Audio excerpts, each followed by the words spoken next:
Bien, vamos a hablar de nubes en ciencias de la computación. Si pregunto, ¿quién desarrolló la ciencia de la computación?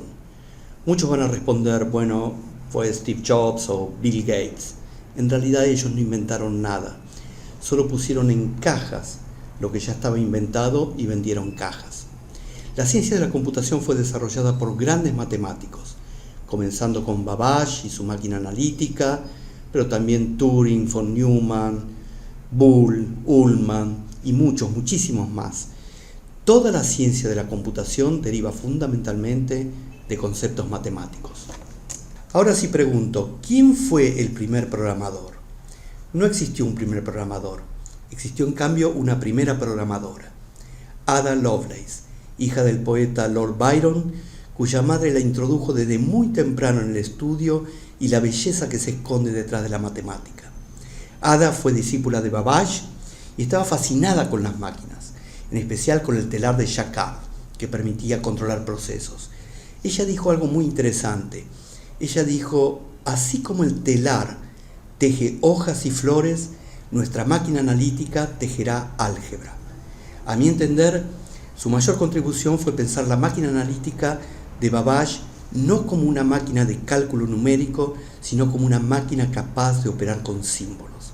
Hoy, un lenguaje de programación lleva su nombre y me sorprendió gratamente al entrar a uno de los servicios de AWS llamado Cloud9, apareciera un reconocimiento hacia su persona.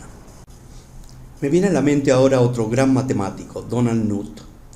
Cuando yo estudiaba ciencia de la computación, un profesor preguntó a la clase, ¿programar es un arte o una ciencia? Yo no dudé en responder, es un arte. Y todos por supuesto se rieron.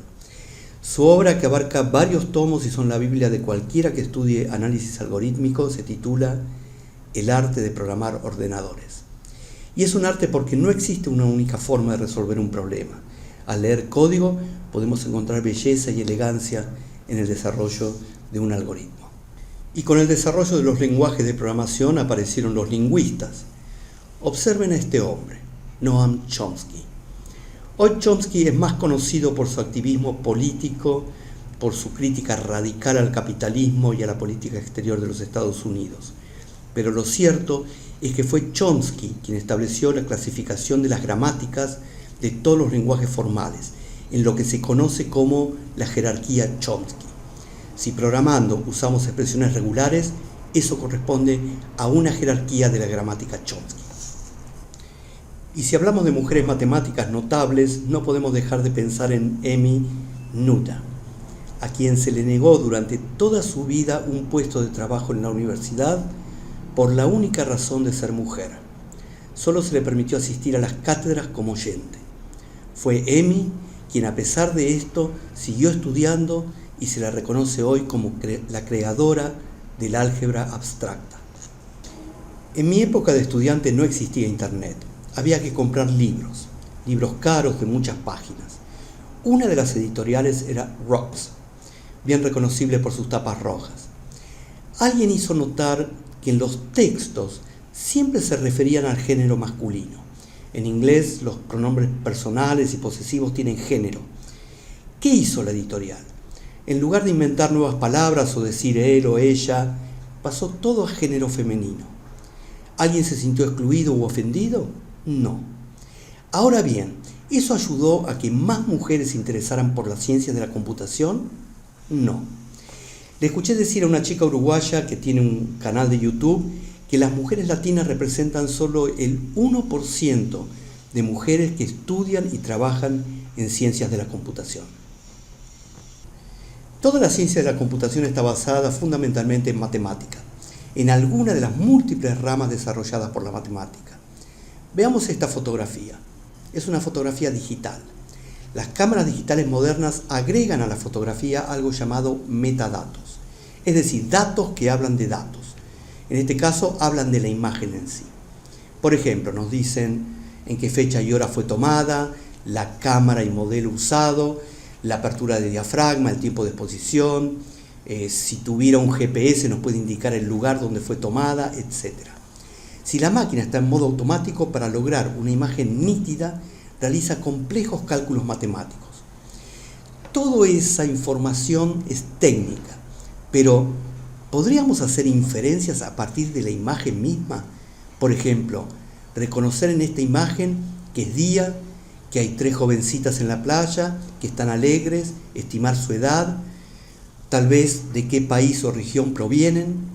Todo el campo de la inteligencia artificial y el machine learning, tan de moda actualmente, está abocado a eso. Y lo hacen a través del desarrollo de modelos matemáticos. Bien, estamos en la playa mirando el cielo, ahora mirando el mar vemos olas. ¿Cuáles son, a mi criterio, las 4 grandes olas en ciencias de la computación? La primera ola la podemos ubicar alrededor de 1983 con la irrupción de IBM en el mercado de las computadoras personales.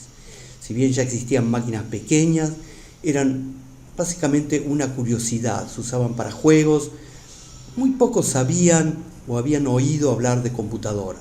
Para la mayoría las computadoras eran máquinas enormes operadas por científicos con delantal blanco. La segunda gran ola ocurre alrededor de 1990 con la explosión de Internet. Internet no surgió de una sociedad filantrópica, sino más bien de un hecho concreto. Cuando un general en plena Guerra Fría se le plantó al presidente de Estados Unidos y le preguntó: ¿qué pasa si una bomba atómica cae en el centro del país y deja aislada la costa este de la costa oeste? Internet lo cambió todo. Ahora los servicios podían ofrecerse a escala planetaria.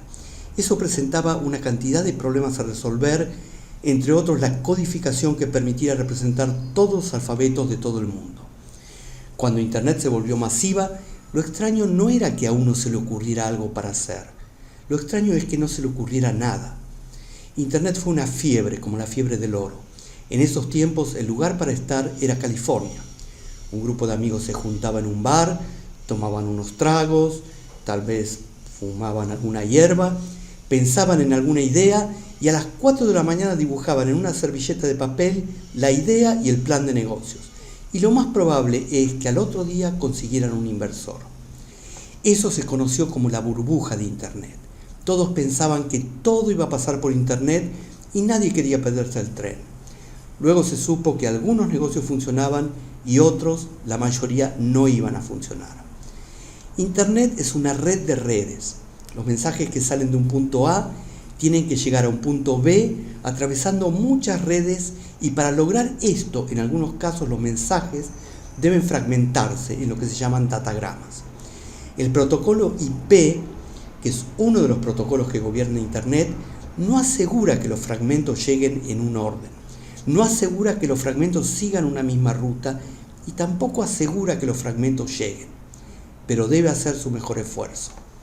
Cuando hace muchos años leí esa definición pensé, esto es poco serio, no va a funcionar. Y sin embargo, funciona. La tercera ola aparece cerca del año ya 2000, donde irrumpe la telefonía móvil. Al principio solamente se podían hacer llamadas telefónicas, pero de a poco fueron incorporando servicios de datos. Por ejemplo, el SMS o el MMS.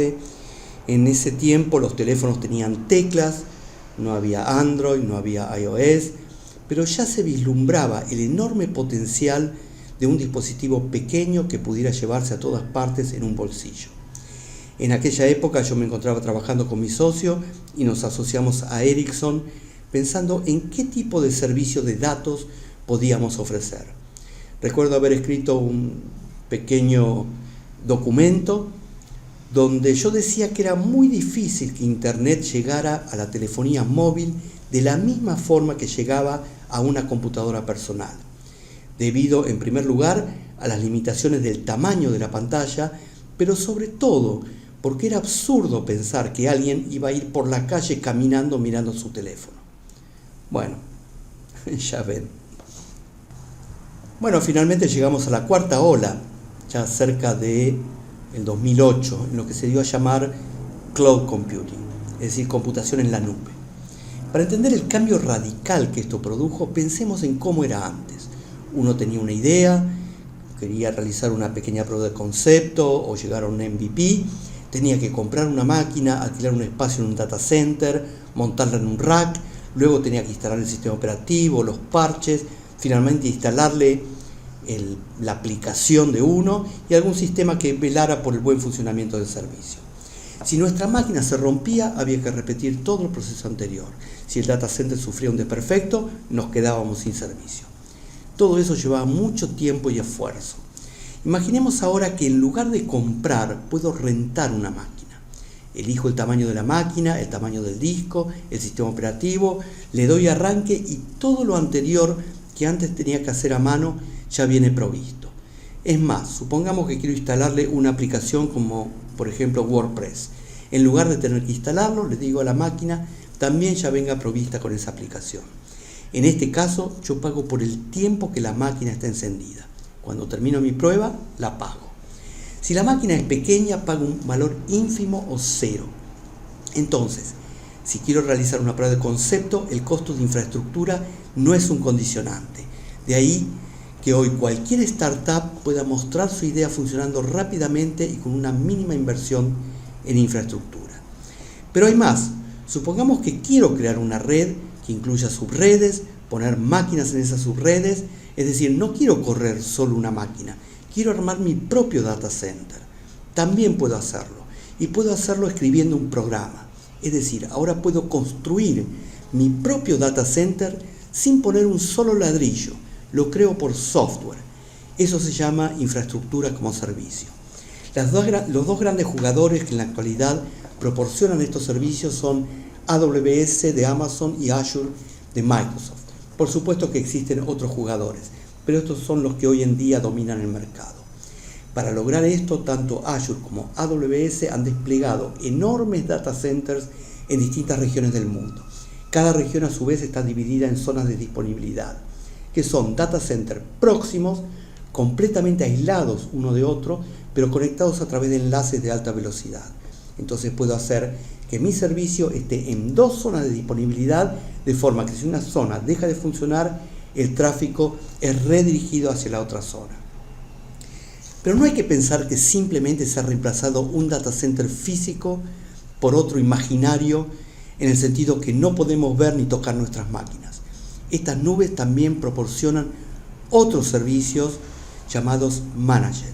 Esto significa que yo puedo elegir el tamaño de mi máquina y disco, pero no necesito administrar la máquina.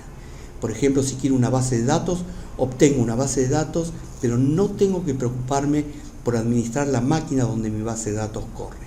Concentro únicamente en administrar la base de datos y del resto se encarga AWS o Azure.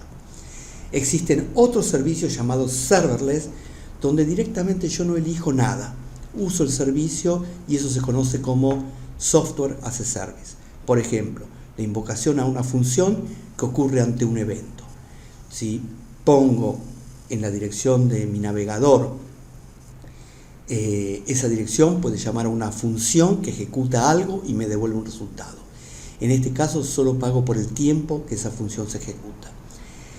Todo lo anterior sirve solo como introducción, hay muchísimo más, y no todo es tan simple como parece. Pero si tuviéramos que pensar los servicios ofrecidos por estas nubes, lo podemos pensar como un gran juego Lego. Cada pieza del Lego es un servicio. Luego nosotros decidimos qué construir con eso. Casi todas las aplicaciones que consumimos, casi todas están montadas en estas nubes u otras.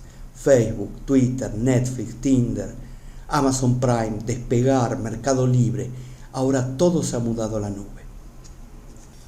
No quiero terminar sin antes mencionar la huella de carbono, que mide las emisiones de gases de efecto invernadero procedentes de la actividad humana. Cada vez que viajamos en auto o en avión, cargamos el teléfono móvil o encendemos una máquina, todo eso deja una estela de gases que se acumula en la atmósfera y sobrecalientan el planeta.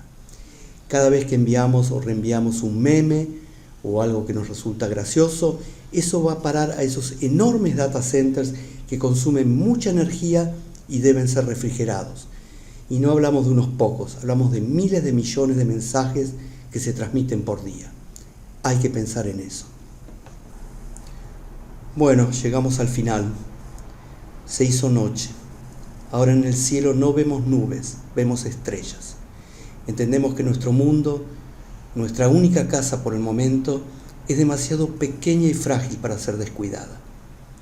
Buenas noches y dulces sueños.